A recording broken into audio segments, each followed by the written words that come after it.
can't let the worldly things like ruin our joy or anything. And we got to put our joy into the one that matters, which is Jesus. Right. So he's like, it's not about offerings. It's not about the sacrifices. It's about listening to me. And then, We're only on verse 4, Bryce. Come on. I know this is going to be rough.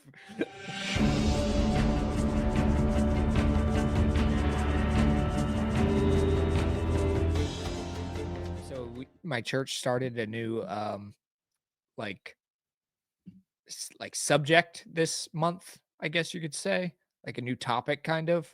I mean, obviously the topic is like always Jesus for the most part, but a different book. So they were talking about last year, they read through all of Matthew, and it took them the whole year to read through Matthew, which kind of makes sense because there's a lot to unpack. I mean, we did it in You only have like 4 or 5 videos teaching too. Yeah. I know. Like he's up there preaching for maybe 45 minutes. Yeah. It's like that's why you can't rely on church alone to get the word. You got to do something yourself. Yeah. But the name of this one's called Unbreakable Joy, and they're going through Philippians over the next month. So, which is really cool because I haven't read that book. So, them reading a lot of passages and stuff from it was really fascinating. That was written by Paul as well, right? Yeah, Paul, who was Saul. Right. And it was really cool because like they talked about him, Paul being in prison, how he got arrested in Philippi, and how like within like an hour or so that they were in jail, they started singing and praising God. And there's an earthquake at that time, and it caused all of the jail cells to open and all of the shackles of the prisoners fell off. And I was like, whoa. That was in Philippi, in the book of Philippians. Philippians. That was in there? Apparently. It was either that or he did read an excerpt from John, but I'm pretty sure this is from Philippians. Fascinating. I've never heard that story. And I've read through Philippians before, so I don't know that. Philippians is only like 4 chapters too. It's very short.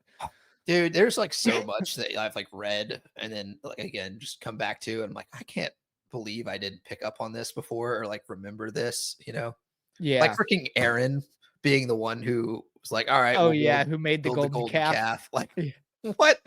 I've read through that so many times and I've like never, I don't know, just never registered. Yeah. But yeah, it was a really cool story, but it's Unbreakable Joy. It's all about how, we can't let the worldly things like ruin our joy or anything. And we got to put our joy into the one that matters, which is Jesus. Right. So it was really cool. Yeah. He said, worldly things you can enjoy, but don't make them the source of your joy. Right. Well, it's like alcohol, right? Right. Yeah. Alcohol in itself is not bad, but it can become a god. It can become yeah. If you could let it control your life. Mm-hmm. Absolutely. Yeah. But like Jesus drank wine all the time, Right. So it's like there's definitely a lesson in there. It's like alcohol in itself is not bad, but the abuse of it is. And that goes for the idol worship of it does as well. Yeah, exactly. And that goes for a lot of things, like people abuse painkillers, for example. They're a good thing for when you're actually like in pain, but people get addicted to them. Yeah. And it's not good. So yeah, but it was a really cool sermon. I liked it. Yeah, I need to watch the one. I woke up super late today and didn't make it. I was so mad when I woke up. I was like, crap. It's like 11:30. I stayed up way too late last night. Yeah. My sleep schedule has been thrown off this whole week, so I need to like take some melatonin and go to bed, like force myself to go to bed super early tonight. So that way I'm not struggling at work. I know. Yeah. Grayson goes back to school tomorrow, so we definitely need to get to bed at a reasonable time. Yeah. But we ended up watching an episode of Solo Leveling last night too, so we were up a little bit late.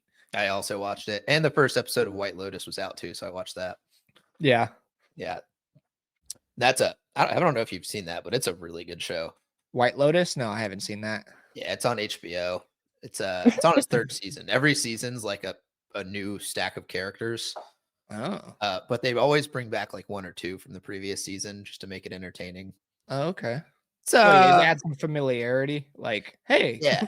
But every season is like the exact same kind of like thing going on. It all happens at the White Lotus hotels, just across different countries. It's like No. it's like in Hawaii. The second one's in I think or Italy or one of those. Um, and then this one is in Thailand. Oh. It's all Okay. at the White Lotus, and it's Hmm. kind of like a murder mystery every season. Okay. And you're just going through all these different guests that stay at the hotel, kind of trying to piece together what's Like going on. learning their stories and it, yeah, trying to Right. piece it together. That's cool. Yeah. But the people who stay at the hotel, it's like a really rich, fancy, and ritzy hotel. So the people who stay there are like usually pieces of crap. Mm. So it makes it entertaining to watch for sure. Hard to like figure out who actually did it. Yeah, because like there's so many of them that could actually do it. Yeah. The ending of season 2 is like a pretty iconic ending too. I don't want to give it away, but I Huh. will say it has Jennifer Coolidge in it, so that makes it always better. You know who Jennifer Coolidge is? No. Stifler's mom from American Pie. Okay. Yeah. You know who that is? Yep. Of Yeah. course. I I mean, think I've she's only in seen American Pie like one time, but I know who you're talking about. I think she's in Legally Blonde too. She's like, "I just really want a hot dog." She's just hilarious, dude. She's like one of the Yeah. funniest ladies out there. Yeah, okay, she's the lady with that, like, kinda weird accent, like Yeah. Like yeah. very It's Botoxed up. very I shouldn't say weird, I should say very unique Yes, for accent. sure. Yeah. Yeah. You should watch it. It's a fun show. Yeah, it sounds you said it's on HBO? Mhm. Okay. Do you have HBO?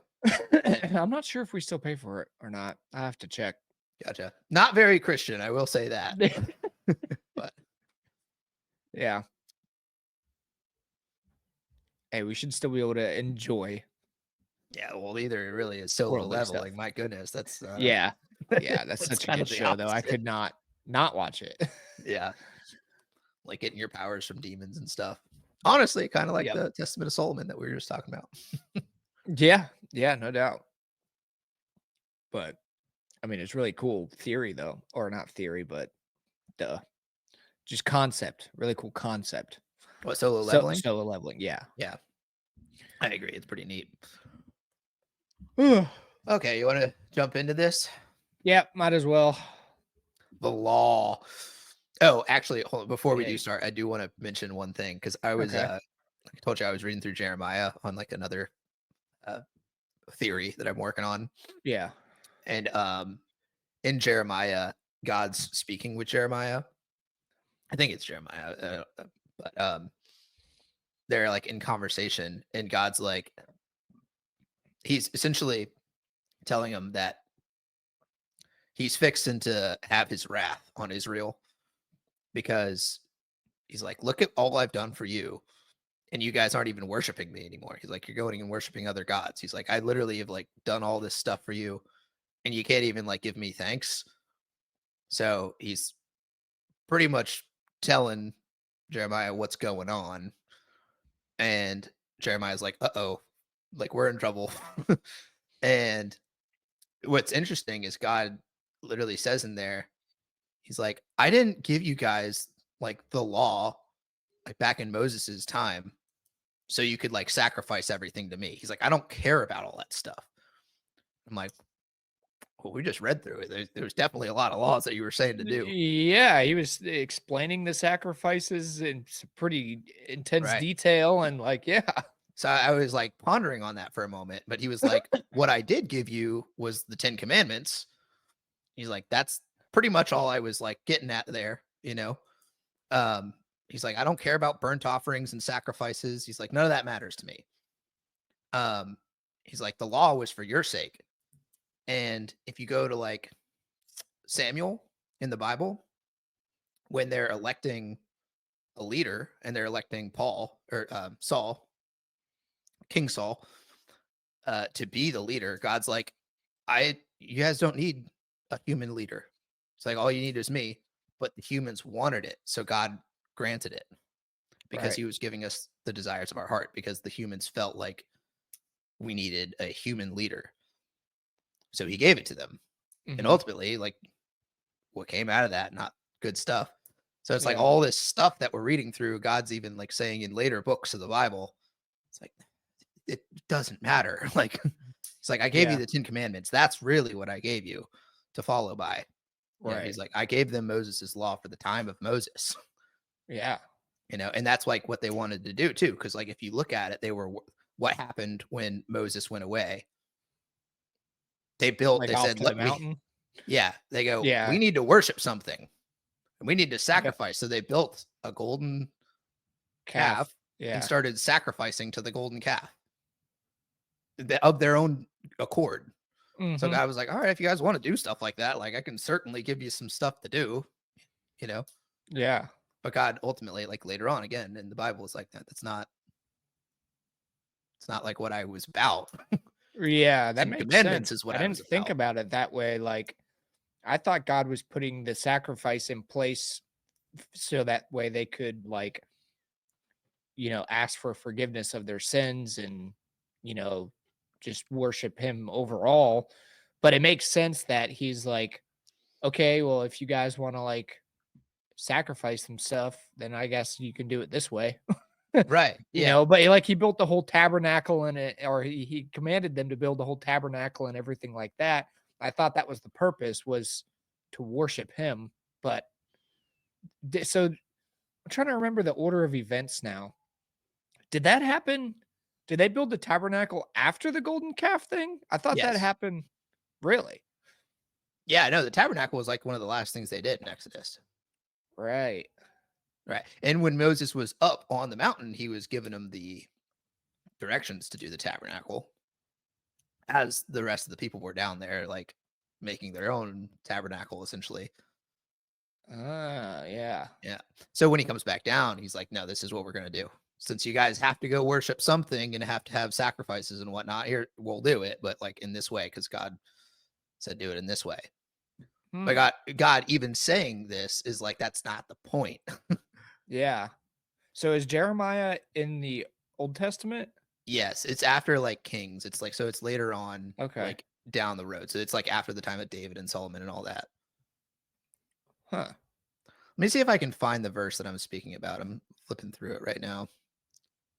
Oh, sorry. Yeah. For in the day that I brought them out of the land of Egypt, I did not speak to your fathers or command them concerning burnt offerings and sacrifices. So I was like, I'm pretty sure I just read a lot of that stuff. I Yeah. said, but this I gave them. Obey my voice, and I will be your God, and you shall be my people, and walk in the way that I command you, that it may be well with you. So it's like God's essentially just saying, hey, just listen to me. You know, Yeah. it's like I don't really care about the burnt offerings or sacrifices. My command to you is just to listen to me, which is interesting. Yeah. Then right after it says, but they did not obey or incline their ear, but walked in their own counsels and stubbornness of their evil hearts and went backward and not forward. From the day that your fathers came out of the land of Egypt to this day, I have persistently sent all my servants, the prophets, to them day after day. Yet they did not listen to me or incline their ear, but stiffened their neck, and they did worse than their fathers. It's pretty fascinating, huh? Yeah. So, like when he's saying, I didn't speak to your fathers or command them concerning burnt offerings and sacrifices, but this command I gave them: obey my voice, and I will be your God, and you shall be my people, and walk in the way that I command you. So he's like, it's not about offerings. It's not about the sacrifices. It's about listening to me. Mhm. Super fascinating stuff, huh? Yeah. That is really cool. But you can see from the character of how God acts throughout all these books of the Bible too, that like it really is just about listening to him and falling under God's provision. Right. So like I think the last time we read in the group study, um, when the Pharisees were questioning Jesus about something, and he goes, don't you like know about David? Like he went in and ate the holy bread or whatever with his group of people that was only meant for like the priest. He's like, Right. because it was God's provision, essentially.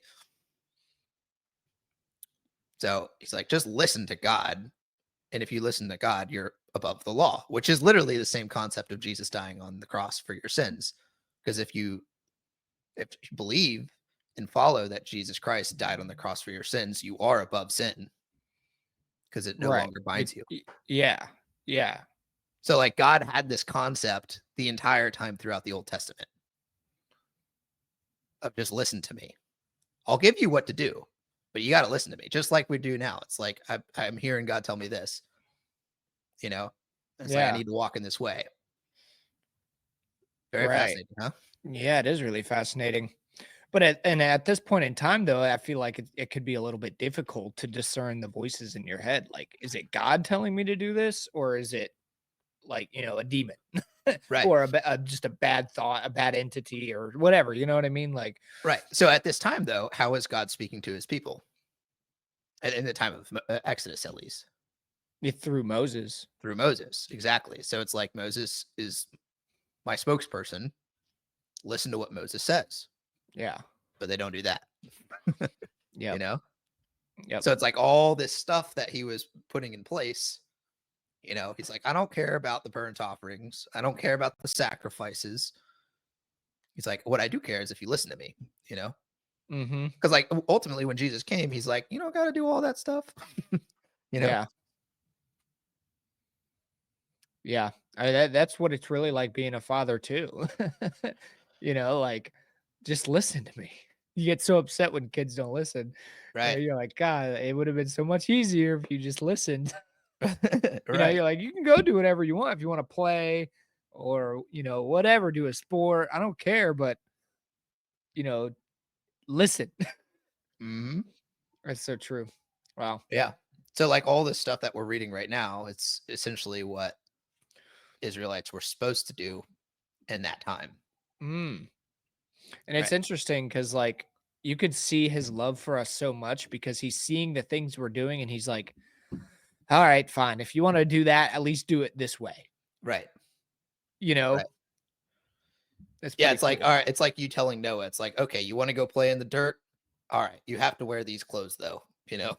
Right. Like Yeah, you're not going to go exactly. wear your nice clothes and go play in the dirt. You're going to wear your dirty clothes that are like raggedy. You're going to go play in the dirt, you know. Yeah, exactly. So Yep. it's like if you're going to do this stuff, do it my way, right. which is so fascinating because it It just is gives you a really cool. completely different perspective on this whole thing. Yeah, it does for real. I know Yeah, we're sitting here like falling asleep reading this, but it's all for a reason. right. So that's really cool. Isn't it? Yeah. And then also like another thing just to add on that is when they do actually just step out of their ways and try and do it in their own way, look at what happened. What happened, I should say, Yeah. is Aaron's sons get burnt up by the fire because they thought they could do it in their way and they weren't Mhm. listening to God. Yep. Yep. It It's wasn't true. because they burnt the wrong thing or something. It was because they did not burn the thing that God wanted them to. Right. Super fascinating stuff. Yeah. Wow, that's crazy. Yeah.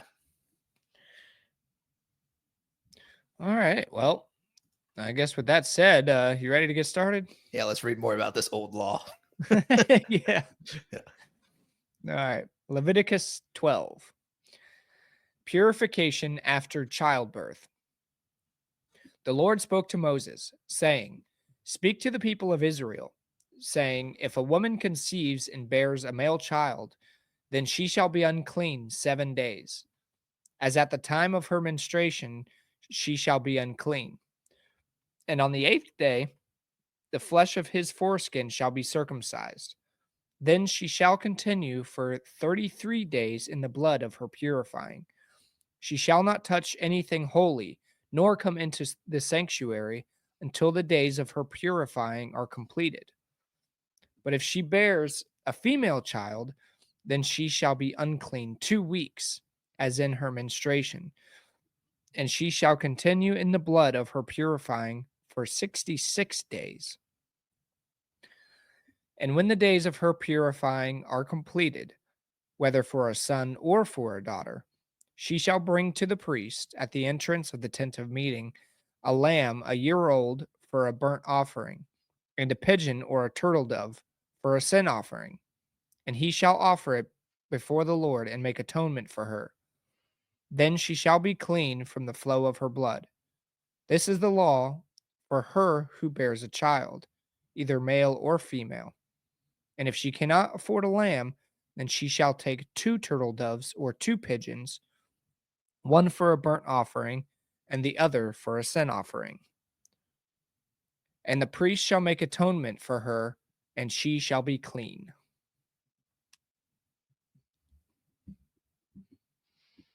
Hmm. I got nothing. Yeah, me neither. I'm just wondering how does this tie into like the conversation we were just having about like the the sacrifices? And burnt offerings and all that. Yeah. Right. Yeah.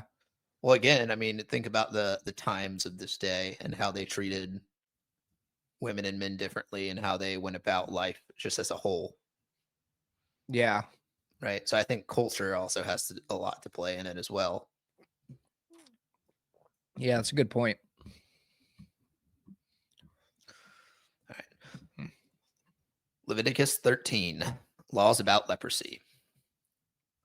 The Lord spoke to Moses and Aaron, saying, when a person has on the skin of his body a swelling or an eruption or a spot, and it turns into a case of leprous disease on the skin of his body, then he shall be brought to Aaron the priest, or to one of his sons the priest. And the priest shall examine the diseased area on the skin of his body. And if the hair in the diseased area has turned white, and the disease appears to be deeper than the skin of his body, it is a case of a leprous disease. When the priest has examined him, he shall pronounce him unclean. But if the spot is white, and the skin of his body appears no deeper than the skin, and the hair around it has not turned white, the priest shall shut up the diseased person for 7 days, and the priest shall examine him on the seventh day.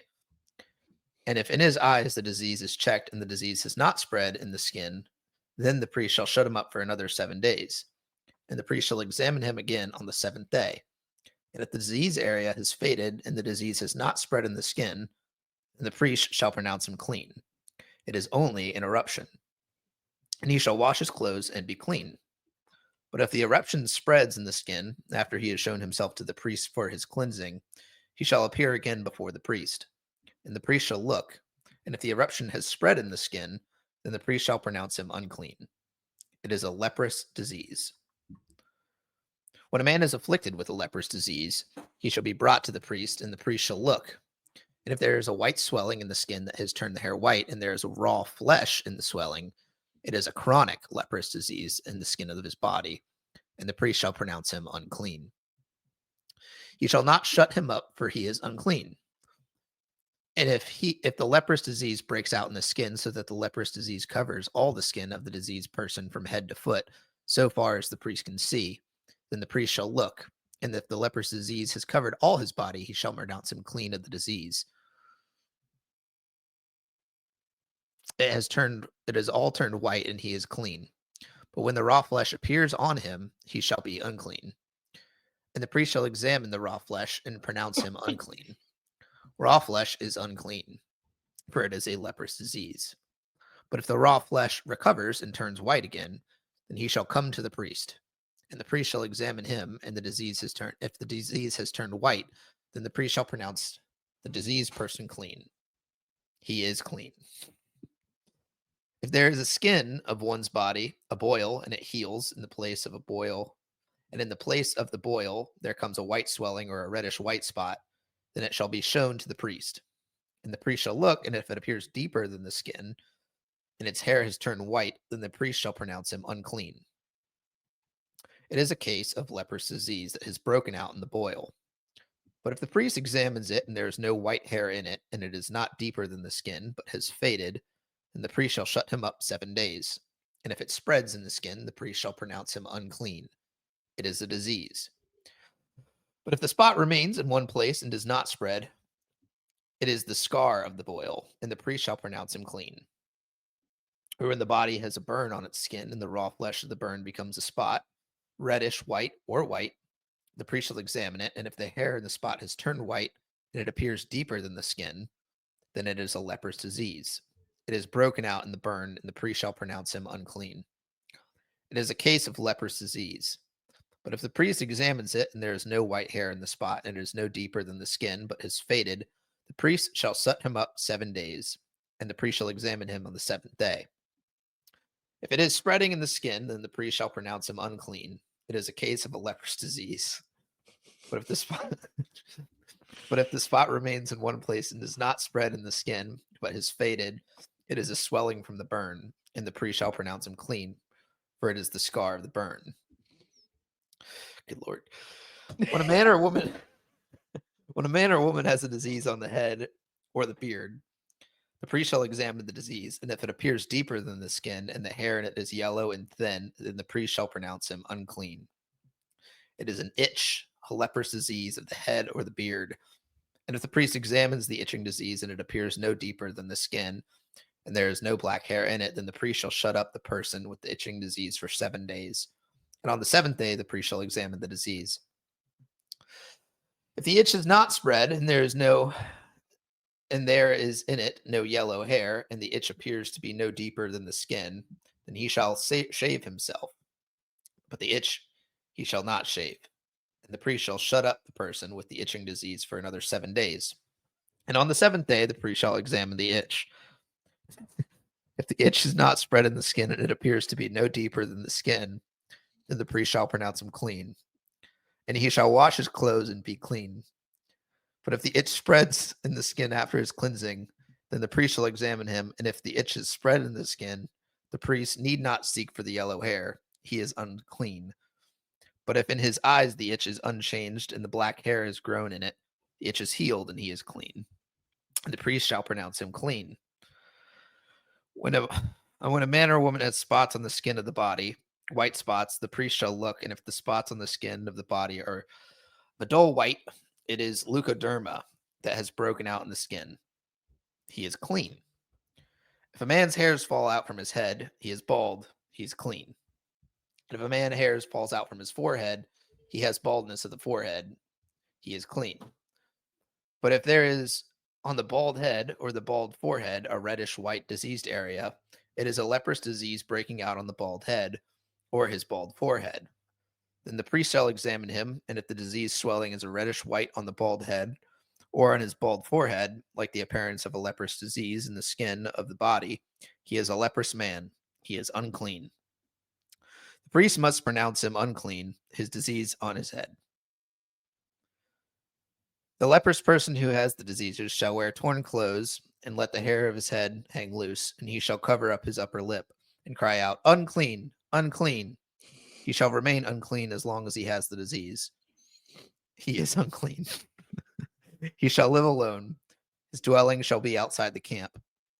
When there is a case of a leprous disease in a garment, whether a woolen or linen garment, and warp or woof of linen or wool, or in a skin or in anything made of skin, if the disease is greenish or reddish in the garment, or in the skin, or in the warp of the warp or the woof, or in any article made of skin, it is a case of leprous disease, and it shall be shown to the priest. And the priest shall examine the disease and shut up that which is the disease for 7 days. Then he shall examine the disease on the seventh day. If the disease is spread in the garment, in the warp or the woof, or in the skin, whatever can be used of the skin, the disease is a persistent leprous disease. It is unclean. And he shall burn the garment or the warp of the woof, the wool or the linen, or any article made of skin that is diseased, for it is a persistent leprous disease. It shall be burned in the fire. This just keeps going. Do you want me to tap in? I think I'm almost done, so I'm good. All right. And if the priest examines, and if the disease is not spread in the garment, in the warp or the woof, or in any article made of skin, then the priest shall command that they wash the thing in which is the disease, and he shall shut it up for another 7 days. And the priest shall examine the diseased thing after it has been washed. And if the appearance of the diseased area has not changed, though the disease is not spread, it is unclean. You shall burn it in the fire, whether the rot is on the back or the front. But if the priest examines and the diseased area has faded after it has been washed, he shall tear it out of the garment, or the skin, or the warp, or the woof. Then if it appears again in the garment, in the warp or the woof, or in any article made of skin, it is spreading. You shall burn with fire whatever has the disease. But the garment, or the warp, or the woof, or any article made of the skin from which the disease departs when you have washed it, shall then be washed a second time and be clean. This is the law for a case of leprous disease in the garment of wool or linen, either in the warp or the woof, or in any article made of skin, to determine whether it is clean or unclean. Whoa. Wow, that was a mouthful. Dude, tell me about it. It seems like all this stuff is just like talking about cleanliness, like the foods to eat, the pregnant woman, diseases, Excuse me, hold on. clothes. Golly. You all right? Yeah, just had some phlegm. Oh,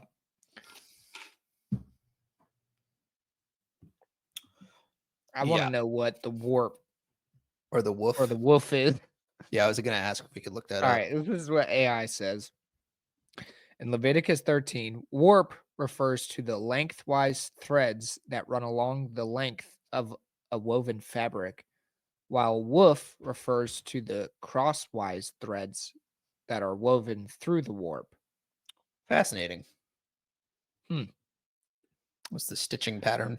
Yeah, so the warp is like the vertical thread, and the woof is the horizontal thread. Very interesting. Huh.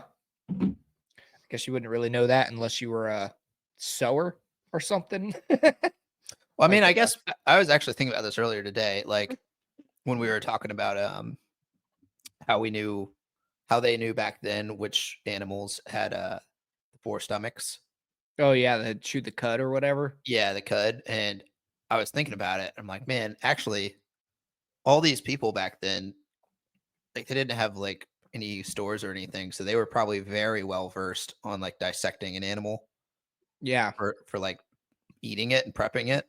yeah, So it's like the average person back then knew way more about an animal's biology than like any of us do now because they were like right. literally seeing it Yeah, they every had day. to. Yeah, they had to make their own food essentially. Right. Yeah. So it's like we have all the science behind it now, like how it works, but like they firsthand saw everything working. Right. Whereas, like, how many people do you know that's ever filleted an animal? Nah, not many. Exactly. Yeah.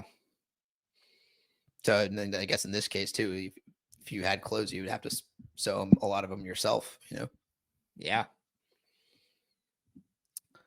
I'm gonna take a quick pause, real quick. I gotta use the bathroom, Okay. No problem.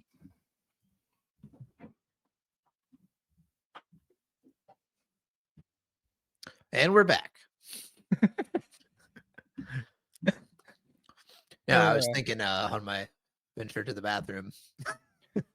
See, like, I think I said this before we left, but like, it definitely was like something about cleanliness back then, right? oh yeah. Like all these laws are in regards to cleanliness, the foods that you eat, uh, the process after childbearing, because that's like a pretty nasty process, right?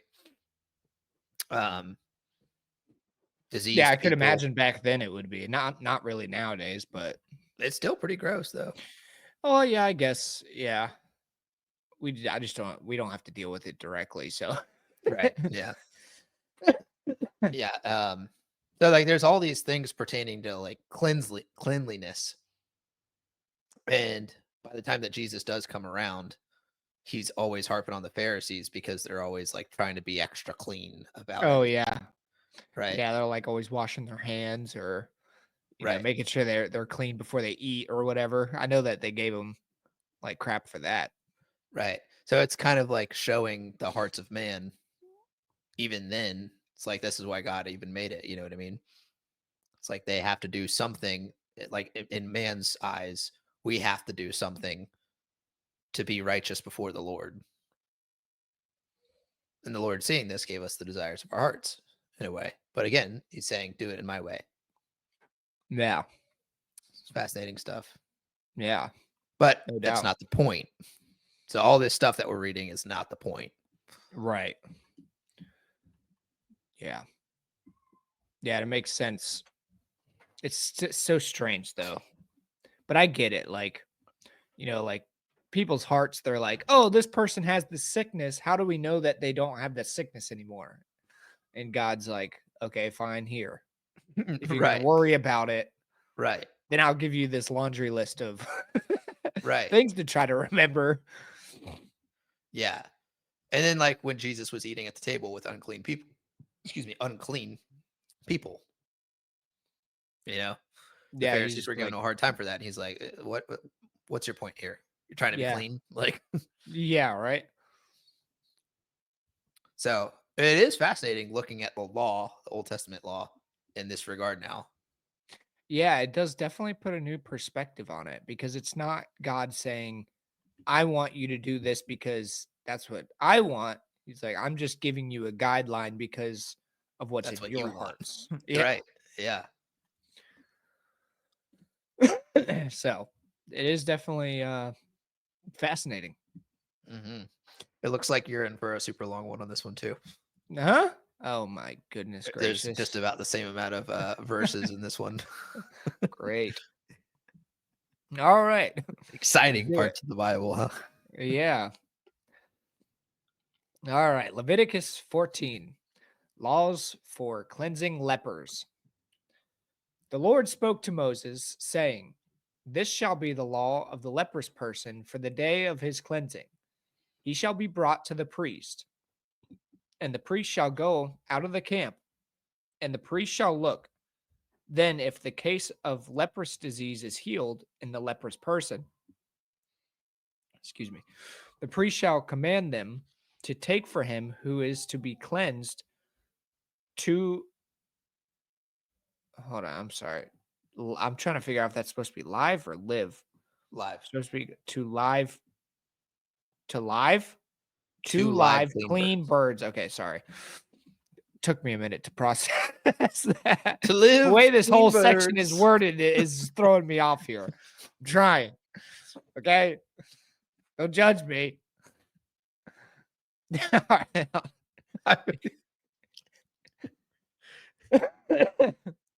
And We're only on verse then 4, Bryce. Come on. I know this is Yes. gonna be rough. We're in for a long haul. Lord help. Amen. Yeah. Lord, help me say all the things I need to say and not say the things I don't. Yeah. Then, if the case of the leprous disease is healed in the leprous person, the priest shall command them to take for him, who is to be cleansed, 2 live, clean birds, and cedar wood, and scarlet yarn, and hyssop. And the priest shall command them to kill one of the birds in an earthenware vessel over fresh water. He shall take the live bird with the cedar wood and the scarlet yarn and the hyssop and dip them and the live bird in the blood of the bird that was killed over the fresh water. And he shall sprinkle it 7 times on him who is to be cleansed of the leprous disease. Man, Gnarly cough, dude. You've had it for a yeah, few I weeks. got this tickle in my throat, man. You should hear Noah's. It's awful. It's Yeah. so hoarse. Ugh. And he shall sprinkle it 7 times on him who is to be cleansed of the leprous disease. Then he shall pronounce him clean and shall let the living bird go into the open field. And he who is to be cleansed shall wash his clothes and shave off all his hair and bathe himself in water, and he shall be clean. And after that may come into the camp, but live outside his tent 7 days. And on the 7th day he shall shave off all his hair from his head, his beard, and his eyebrows. He shall shave off all his hair, and then he shall wash his clothes and bathe his body in water, and he shall be clean.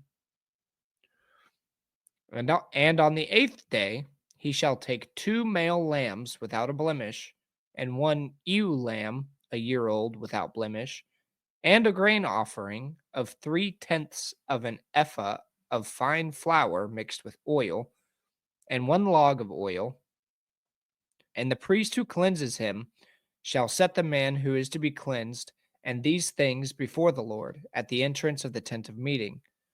And the priest shall take one of the male lambs and offer it for a guilt offering, along with the log of oil, and wave them for a wave offering before the Lord. And he shall kill the lamb in the place where they kill the sin offering and the burnt offering, in the place of the sanctuary. For the guilt offering, like the sin offering, belongs to the priest. It is most holy. The priest shall take some of the blood of the guilt offering, and the priest shall put it on the lobe of the right ear of him who is to be cleansed, and on the thumb of his right hand, and on the big toe of his right foot. Then the priest shall take some of the log of oil and pour it into the palm of his own left hand, and dip his right finger in the oil that is in his left hand, and sprinkle some oil with his finger 7 times before the Lord. And some of the oil that remains in his hand the priest shall put on the lobe of his right ear of, of the right ear of him who is to be cleansed, and on the thumb of his right hand, and on the big toe of his right foot, on top of the blood of the guilt offering. And the rest of the oil that is in the priest's hand he shall put on the head of him who is to be cleansed.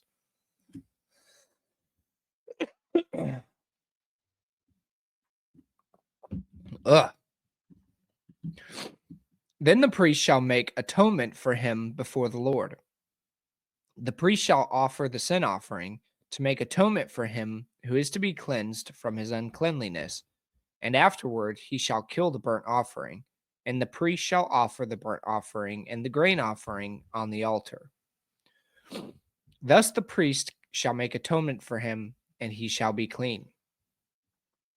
But if he is poor and cannot afford so much, then he shall take one male lamb for a guilt offering to be waved to make atonement for him, and 1/10 of an ephah of fine flour mixed with oil for a grain offering, and a log of oil.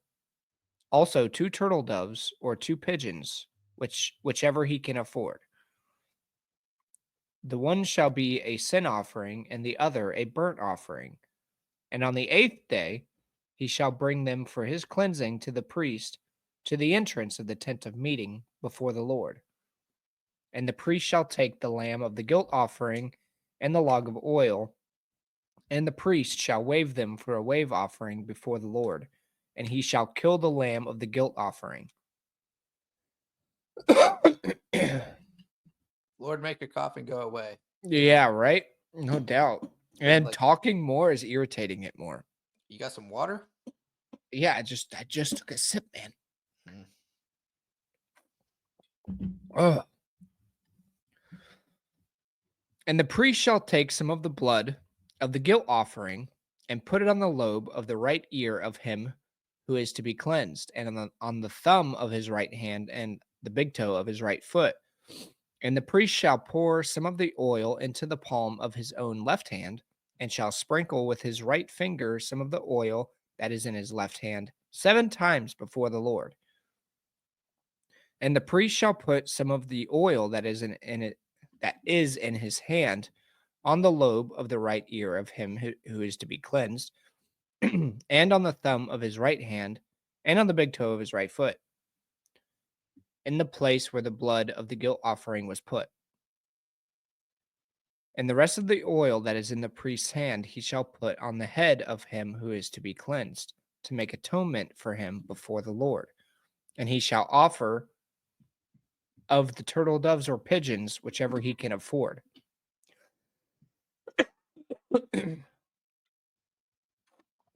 One for a sin offering, and the other for a burnt offering, along with a grain offering. Ugh.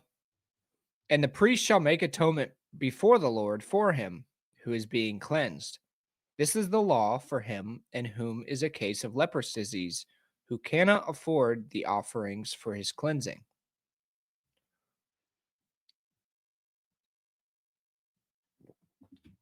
If you want me to tap in at any point, man, let me know. I'm trying to get through it. It's only fair. Ugh. Laws for cleansing houses. The Lord spoke to Moses and Aaron, saying, when you come into the land of Canaan, which I give you for a possession, and I put a case of leprous disease in a house in the land of your possession, and he who owns the house shall come and tell the priest, there seems to me to be some case of disease in my house. Then the priest shall command that they empty the house before the priest goes to examine the disease, lest all that is in the house be declared unclean. And afterward, the priest shall go in to see the house, and he shall examine the disease. And if the disease is in the walls of the house with greenish or reddish spots, and if it appears to be deeper than the surface, then the priest shall go out of the house to the door of the house and shut up the house 7 days. And the priest shall come again on the 7th day and look. If the disease has spread in the walls of the house, then the priest shall command that they take out the stones in which is the disease and throw them into an unclean place outside the city. And he shall have the inside of the house scraped all around, and the plaster that they scrape off they shall pour out in an unclean place outside the city. Then they shall take other stones and put them in the place of those stones, and he shall take other plaster and plaster the house.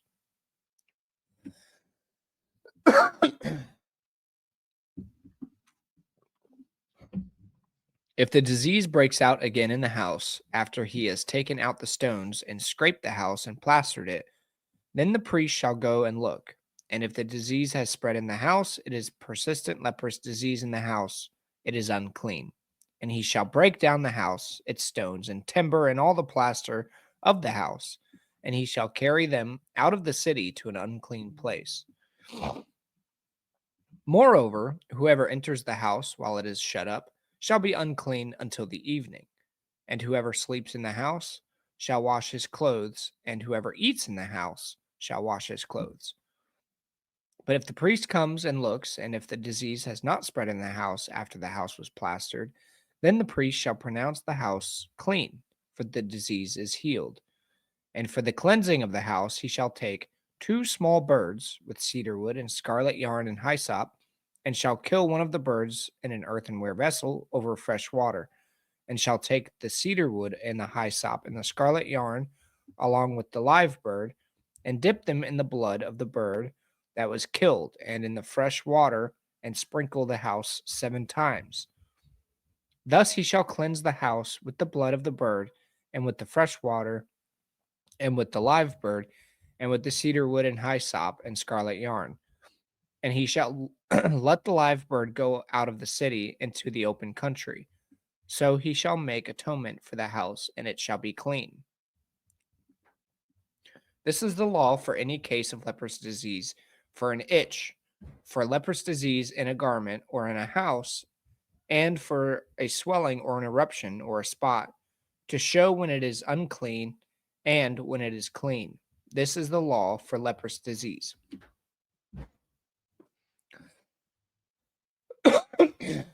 Nice. Oh, that was rough to get through. Yeah, dude, that cough's pretty nasty. It's been lingering for a few weeks too, has it not? No, it just started up over the last like day or two. Oh, you were coughing like a couple times in the last podcast too. Yeah, but not, I don't know, that was probably just circumstance or something. Because like my throat's been fine. But today I woke up, it was kind of felt irritated a little bit. So, and reading is not helping.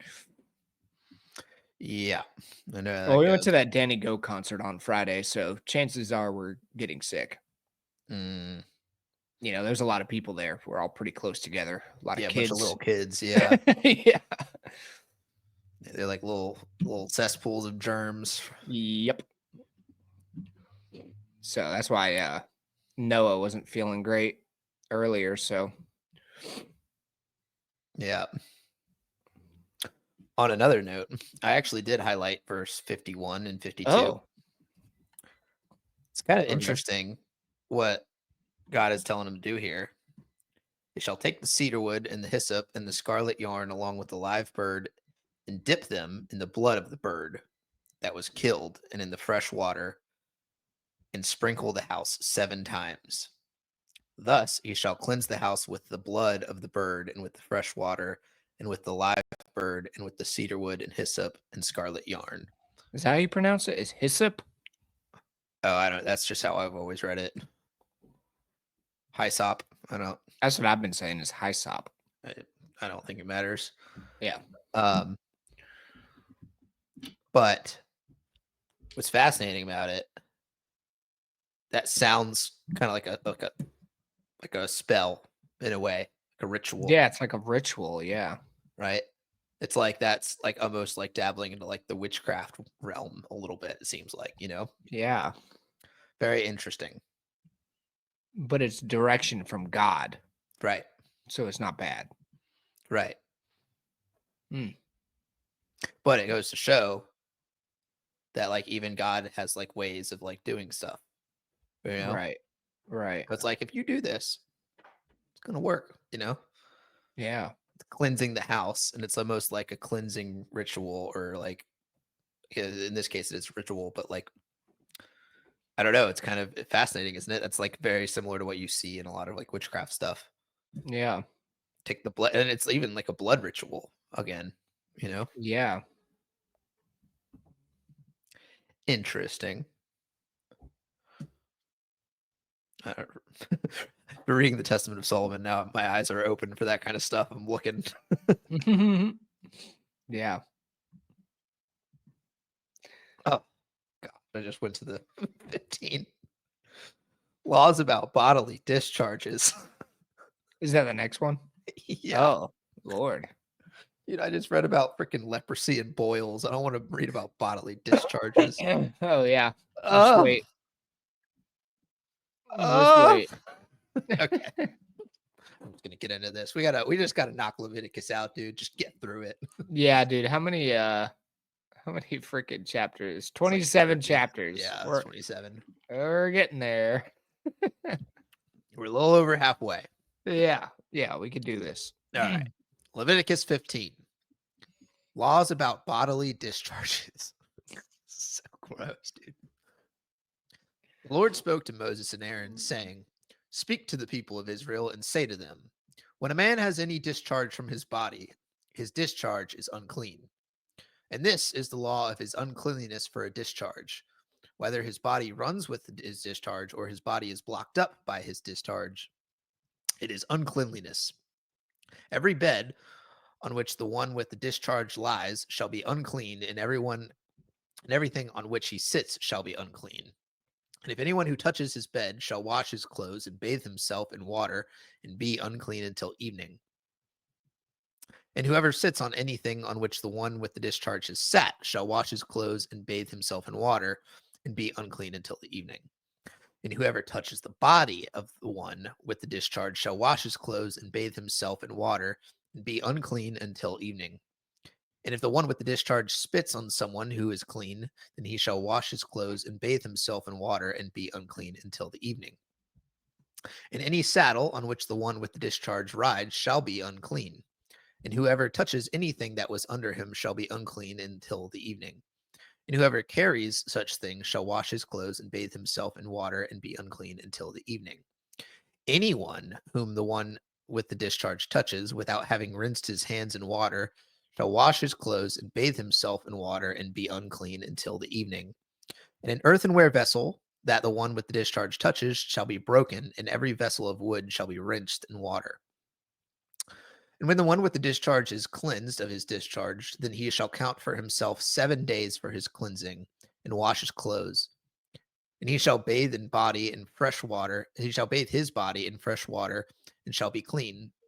And on the 8th day he shall take 2 turtle doves or 2 pigeons, and comes before the Lord to the entrance of the tent of meeting, and give them to the priest. And the priest shall use them, one for a sin offering, and the other for a burnt offering.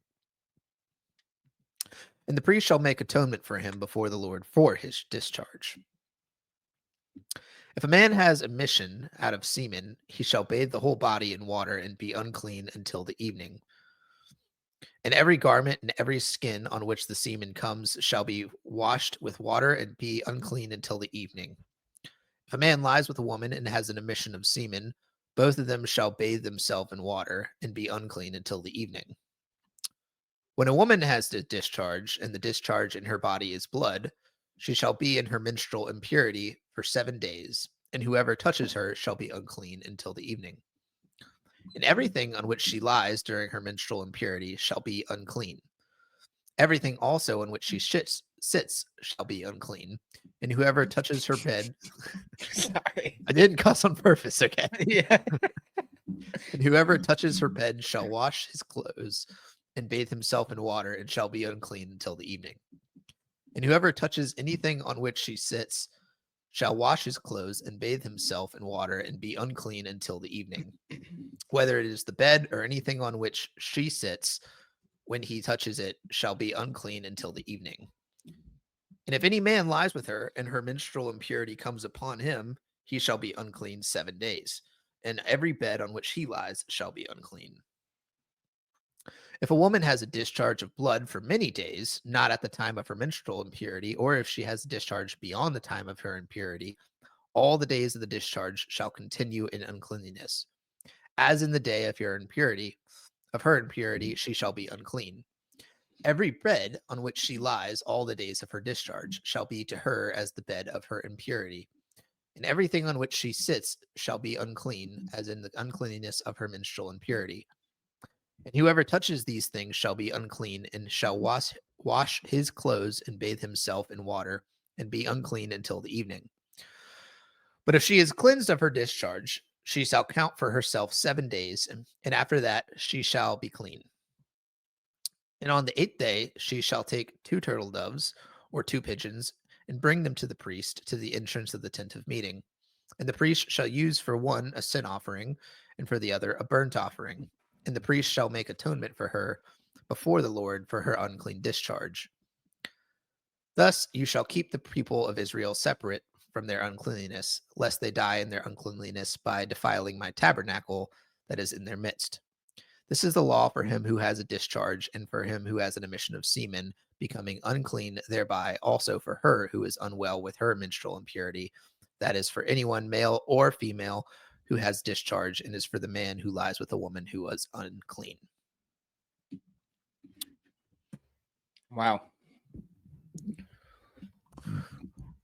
Rough life for women back then, huh? Yeah, no doubt.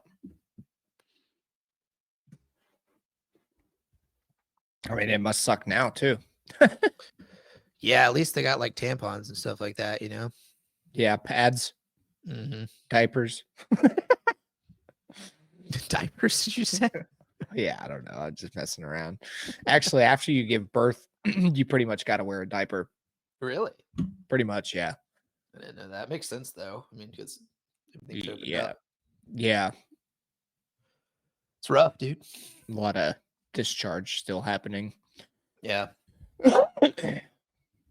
You know, there was been getting unclean all the time back then too, you know?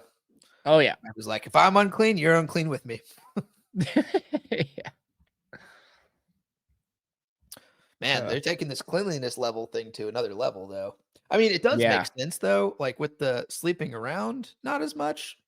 But I mean, I guess even that, because like you can sexually transmit diseases or any other kind of discharge. It's pretty much just saying wash your hands before you go do anything, you know? This is Yeah. before we knew about germs and all that. So, Right. and if you think about it, like if you're around a person who's sick and they cough on you, like you are then susceptible to spread that disease for the rest of the day until you clean yourself. So like Right. you're sick for that day essentially. Like you can spread it for that day until you go and wash yourself and get the germs off of you. Mm-hmm. So it's kind of interesting. It's kind of the concept of like washing your hands before it was a practice. Right. Yeah. Hmm. Also just saying don't leave your semen all over the place. Yeah. Don't be dropping loads. It This is the end. I've been dropping loads all over this place. Yeah. Uh, Uh, dude, that's great. Lord was testing me on that one. I was like holding back laughing so much. Yeah. Lord is maturing me. Yeah, I was gonna say you did a pretty good job. I was surprised. There was a couple of moments I almost cracked. I made it. Nice job. Proud of you. Thanks. Thank you, Lord. Yeah, yeah, right. Yeah. All right. Leviticus 16, the Day of Atonement. The Lord spoke to Moses after the death of the two sons of Aaron, and when they drew near before the Lord and died, and the Lord said to Moses, "Tell Aaron your brother not to come at any time into the holy place inside the veil, before the mercy seat that is on the ark, so that he may not die. For I will appear in the cloud over the mercy seat. But in this way Aaron shall come into the holy place, with a bull from the herd for a sin offering, and a ram for a burnt offering. He shall put on the holy linen coat, and shall have the linen undergarment on his body, and he shall tie the linen sash around his waist, and wear the linen turban. These are the holy garments. He shall bathe his body in water, and then put them on. And he shall take from the congregation of the people of Israel 2 male goats for a sin offering, and 1 ram for a burnt offering. Aaron shall offer the bull as a sin offering for himself, and shall make atonement for himself and for his house. Then he shall take the 2 goats and set them before the Lord at the entrance of the tent of meeting, and Aaron shall cast lots over the 2 goats, 1 lot for the Lord, and the other lot for Azazel. And Aaron shall present the goat on which the lot fell for the Lord, and use it as a sin offering. But the goat on which the lot fell for Azazel shall be presented alive before the Lord to make atonement over it, that it may be sent away into the wilderness to Azazel. Aaron shall present the bull as a sin offering for himself, and shall make atonement for himself and for his house. He shall kill the bull as a sin offering for himself, and he shall take a censer full of coals of fire from the altar before the Lord, and 2 handfuls of sweet incense, beaten small, and he shall bring it inside the veil and put the incense on the fire before the Lord, that the cloud of the incense may cover the mercy seat that is over the testimony, so that he does not die. And he shall take some of the blood of the bull and sprinkle it with his finger on the front of the mercy seat, on the east side. And in front of the mercy seat, he shall sprinkle some of the blood with his finger 7 times. Ugh.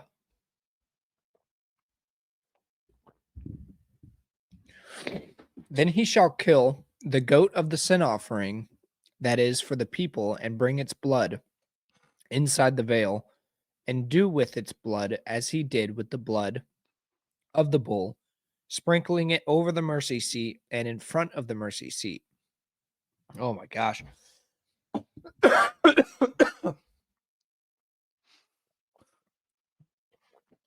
We can wrap this one a little early tonight Oh, if you can't make it. we're gonna have to, because this is Yep. ridiculous. Oh, I've drank almost this whole cup of water. It's a huge cup. You need a cough drop or something. Yeah, right. Oh, funny thing is, I haven't been coughing all day. Really? Yeah, it just started when I started reading.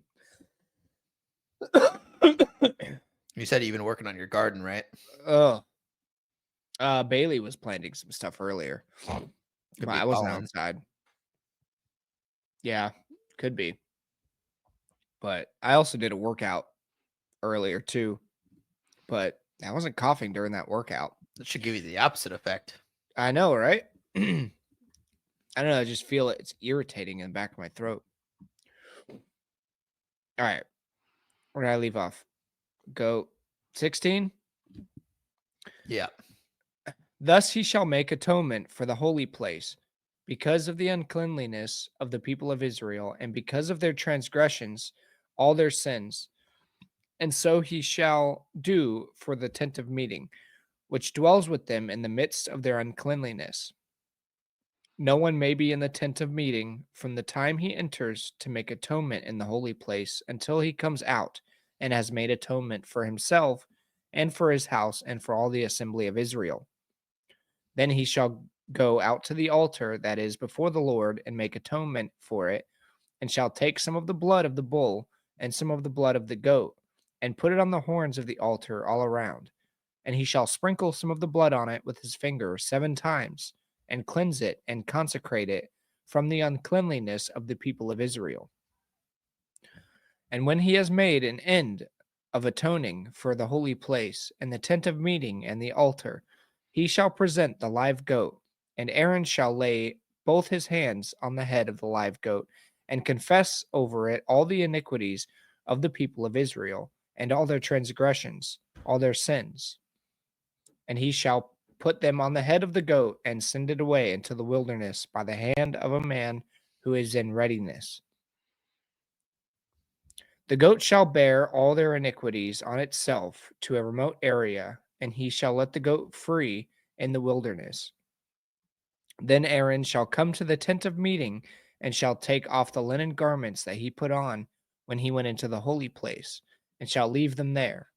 And he shall bathe his body in water in a holy place, and put on his garments, and come out and offer his burnt offering and the burnt offering of the people, and make atonement for himself and for the people.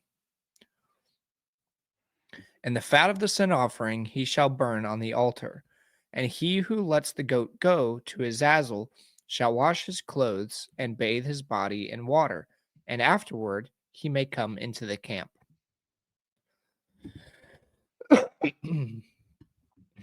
And the bull for the sin offering, and the goat for the sin offering, whose blood was brought in to make atonement in the holy place, shall be carried outside the camp. Their skin and their flesh and their dung shall be burned up with fire.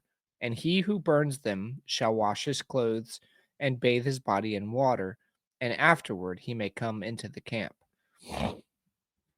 And it shall be a statute to you forever, that in the 7th month, on the 10th day of the month, you shall afflict yourselves, and shall do no work, either the native or the stranger who sojourns among you.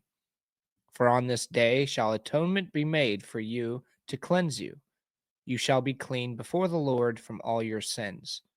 It is a Sabbath of solemn rest to you, and you shall afflict yourselves. It is a statute forever. And the priest who is anointed and consecrated as priest in his father's place shall make atonement, wearing the holy linen garments. He shall make atonement for the holy sanctuary, and he shall make atonement for the tent of meeting, and for the altar, and he shall make atonement for the priests and for all the people of the assembly. And this shall be a statute forever for you, that atonement may be made for the people of Israel once in the year, because of all their sins. And Aaron did as the Lord commanded Moses.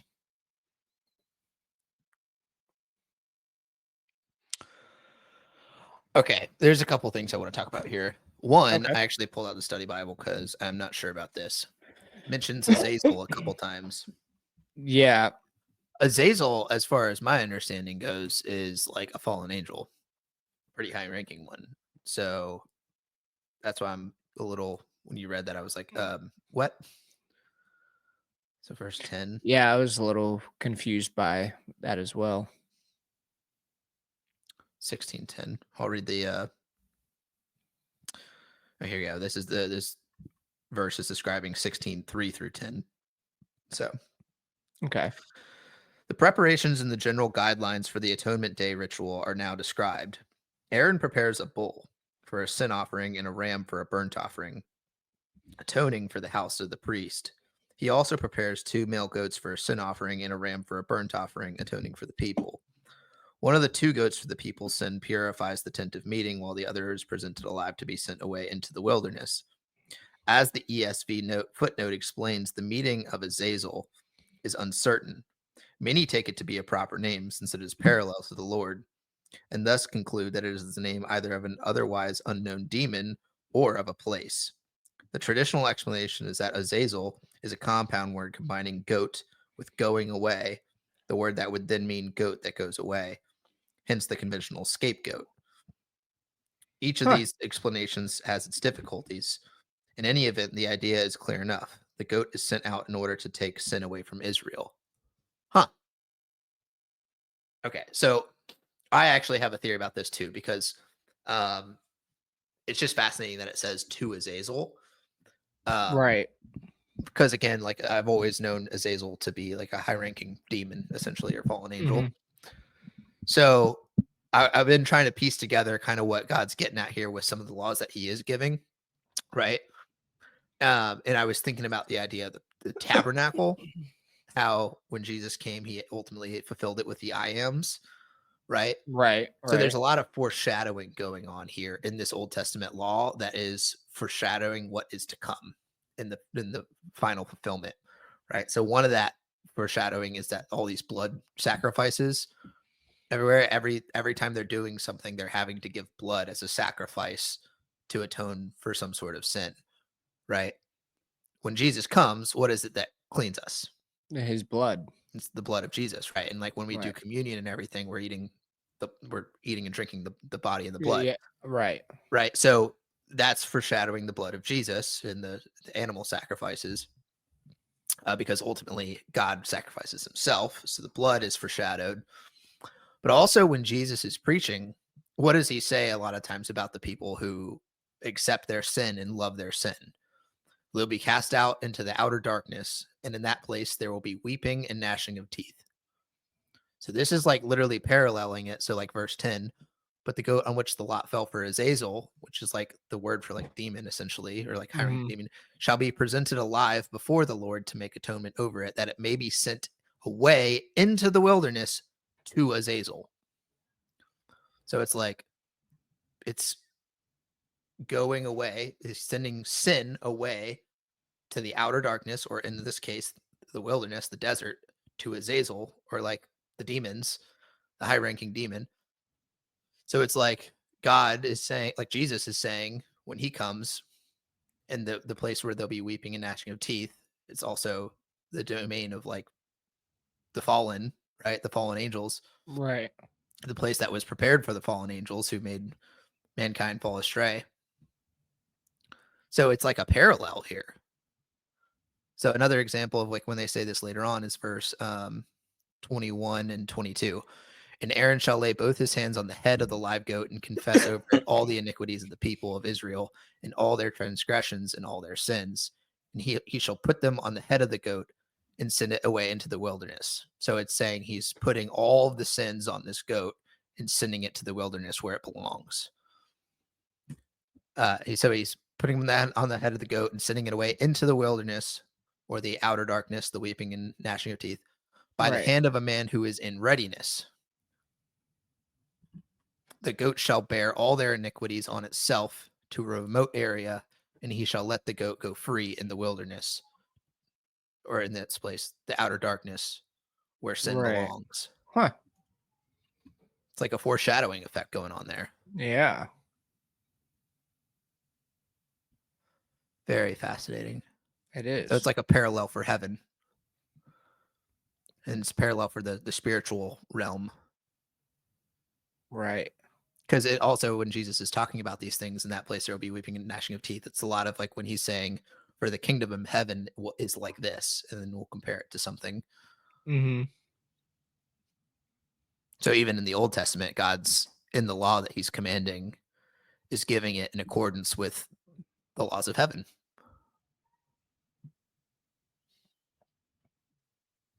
So that's another reason why He's like, do it my way. I'm trying Yeah. to teach you Yeah. something here. Like, if you want this, yeah, sure, but I want to teach you and I want you to do it my way. And it's going to parallel what's actually going on. Yeah. Hmm.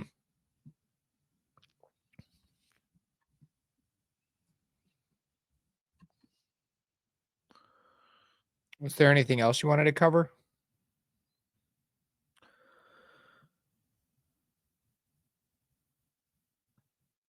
I also highlighted verse 26, and I'm trying to remember why. And he who lets the goat go to Azazel shall wash his clothes and bathe his body in water, and afterwards he may come into the camp.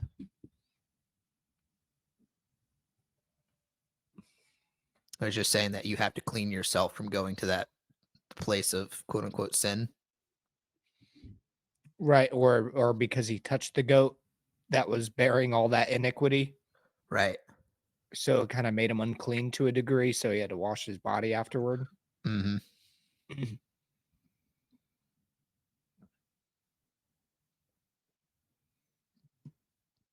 Yeah, so it's not truly a sacrifice to Azazel. You know what I mean? It's Right, bearing the iniquities, the sin of the people, and sending it to Azazel. right.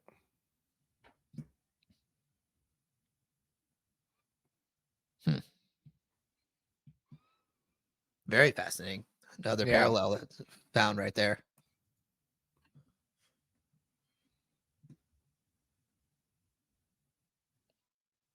All right, well, I'm ready to move on if you are. Alright, yeah.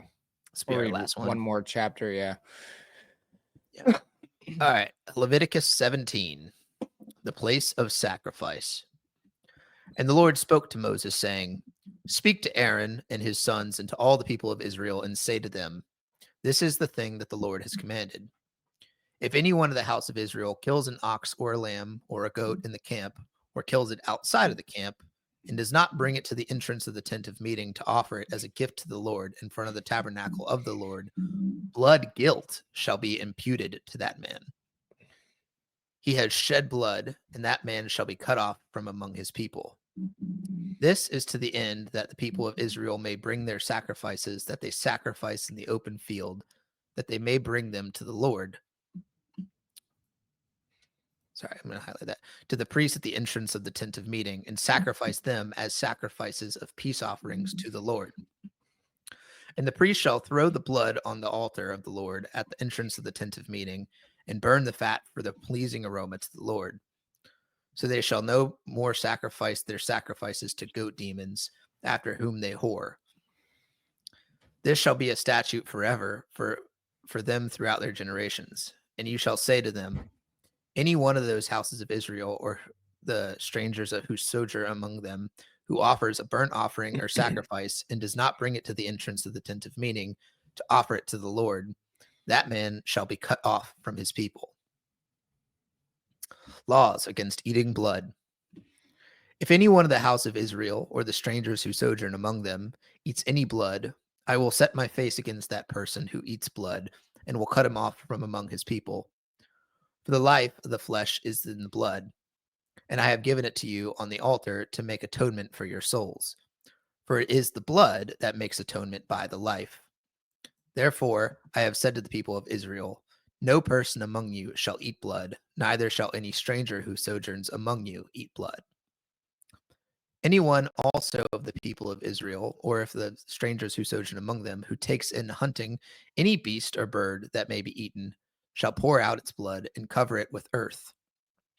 For the life of every creature is its blood is its life. Therefore, I have said to the people of Israel, you shall not eat the blood of any creature, for the life of every creature is its blood. Whoever eats it shall be cut off. And every person who eats what dies of itself, or what is torn by beast, whether he is native or a sojourner, shall wash his clothes and bathe himself in water, and be unclean until the evening. Then he shall be clean. But if he does not wash them or bathe his flesh, he shall bear his iniquity.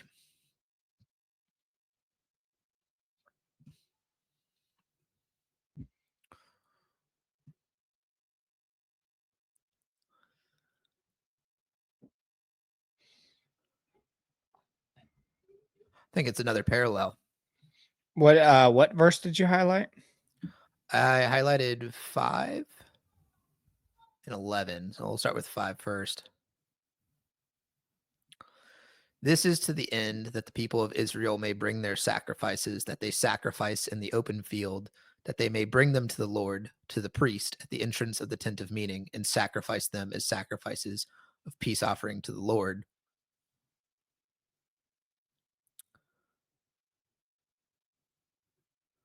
Hold on.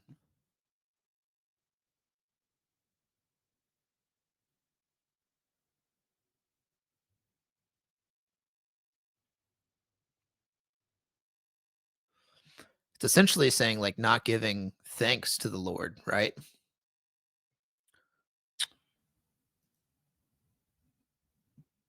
So it would be like the equivalent of like today, if God gave us something to eat or something like that, and we just eat it and don't give him what is his from it, right? We don't give thanks. Because he's saying if you go and kill this animal to eat it, whether you're in the camp or out of the camp, but you don't bring it to the altar first, then you have a blood guilt on you because that blood is not yours to take from. It's mine. And you're not offering it back to me. Right. Yeah, that makes sense.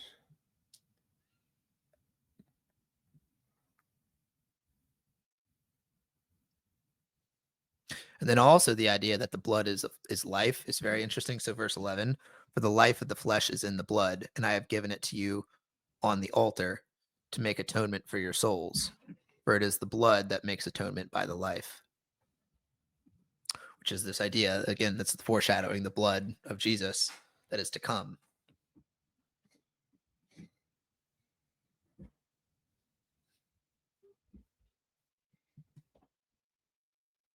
Yeah. Definitely right about that.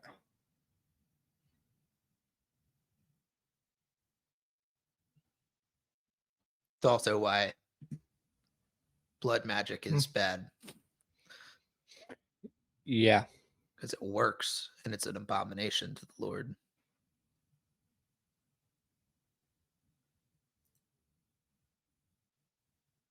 Hmm.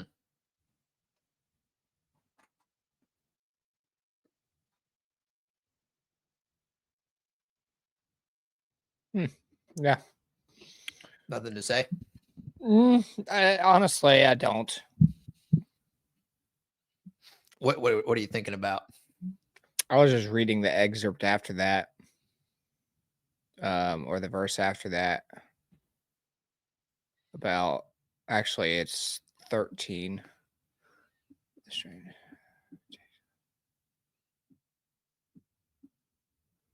You want to read it out loud? Well, I'm not. Yeah, I'm trying to like understand it.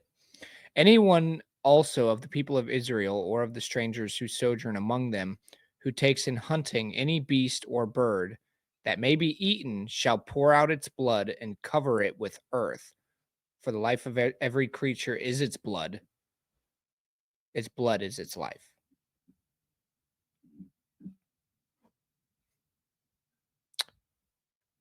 It's a long verse. Therefore, I have said to the people of Israel, you shall not eat the blood of any creature, for the life of every creature is its blood. Whoever eats it shall be cut off. I'm just trying to understand the uh, shall pour out its blood and cover it with earth. So they're saying to like cover up the blood with dirt. Yeah, you just saying put it back in the ground. Like, don't drink it, don't use it. Return the life back to the earth, essentially. Huh. Which I guess would make sense because, like, well, he obviously doesn't want us to drink blood. He made that pretty clear. But that blood would be used to like for nutrients for the earth, for like plants to grow or something like that. Giving life back to the earth, essentially. Right. Yeah, it's fascinating. Also, I wonder if there's like repercussions because what's interesting too is when Jesus does come, he says, "Drink of my blood, because my life is your salvation." Right, but he doesn't actually make, and that verse might be a metaphor because he Oh, that's doesn't. yeah, 100%. Like, what are we? How are we supposed to drink Jesus' blood now? Right, right. Yeah, but like metaphorically, that's what he's saying because blood is life. So he's saying, "Drink my blood, drink my life, take in my life. I am Right. life." You know. Right. Yeah.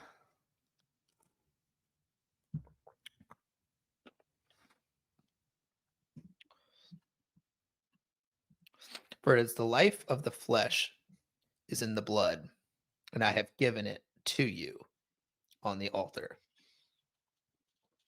to make atonement for your souls. For it is the blood that makes atonement by life. So God is giving atonement through blood back then and is allowing it to be done through animals until the coming of Jesus when he said it's done for everyone. Right. Because it was God's own blood. Right. Which basically makes it everlasting. Mm-hmm. Yeah. Blood magic. Not God magic right here. Yeah.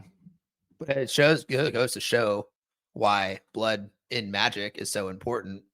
Because even God in these storylines is like saying how important blood is. Blood is life. Yeah.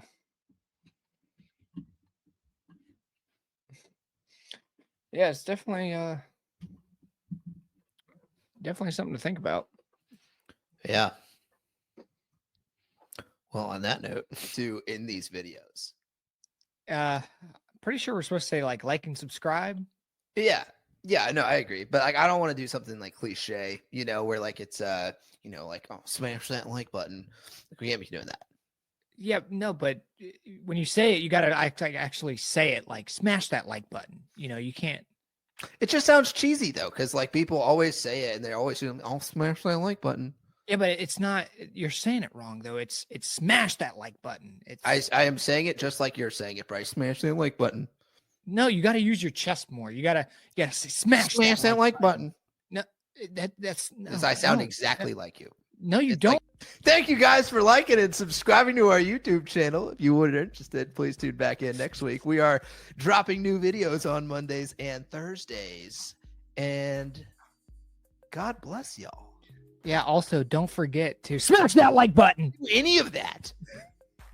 Gosh, dang it, man. God bless. God bless y'all.